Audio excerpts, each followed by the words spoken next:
No one tells you that when your heart breaks, it doesn't just break, it bursts wide open. Bursts open like old steel metal pipes in the winter. Bursts open gushing emotions at the break, tears running down your face at the ache, wondering how you can still love him, but hate him for sanity's sake.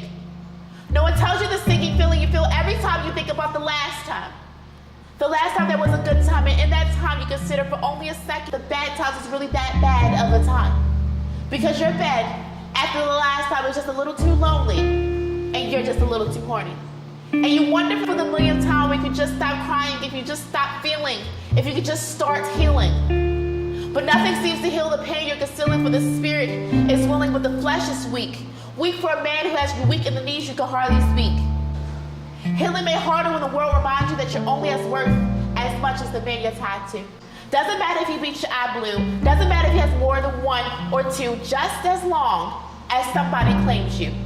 Whole world set up to steal your virtue, going back because you feel like you have to. A story one too many women have gone through. But when do we stop going through and start growing through? When do we stop falling in love with him, but start falling in love with him? Him who knew us before man could ever know us. Him who loved us before man could ever like us. Him who claimed us before man could ever claim us.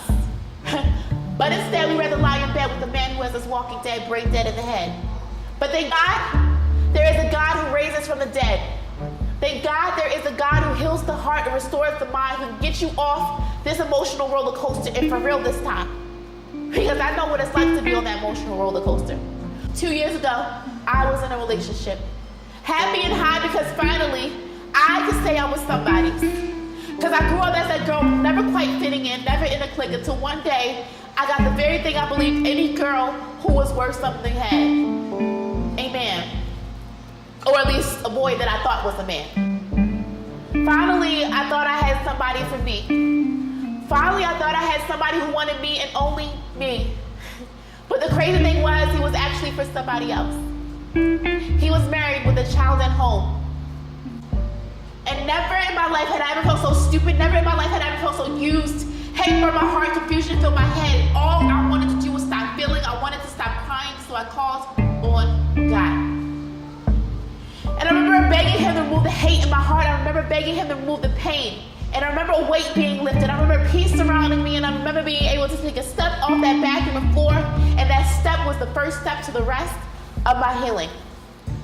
Because months later, I decided to surrender every area of my life to him. Not him, but him. Him who knew me before man could ever know me.